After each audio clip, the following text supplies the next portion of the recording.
ఏం చేస్తావే? అవునా? కొంచెం ఇప్పు ఇప్పు కొంచెం పోయి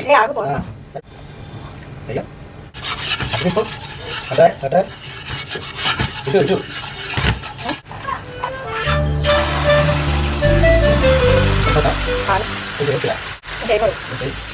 చాలు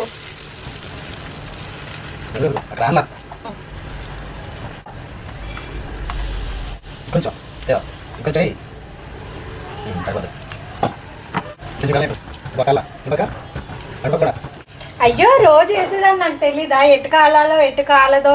మరి రోజు డ్రైవింగ్ చేస్తుంటే మాకు తెలియదా కారు అటు తిప్పు ఇటు తిప్పు ఆయన 4 సార్లు చెప్పకపోతే? అర్థమైందా? అర్థమైంది. ఫస్ట్ కాన్సెప్ట్ ఏంటో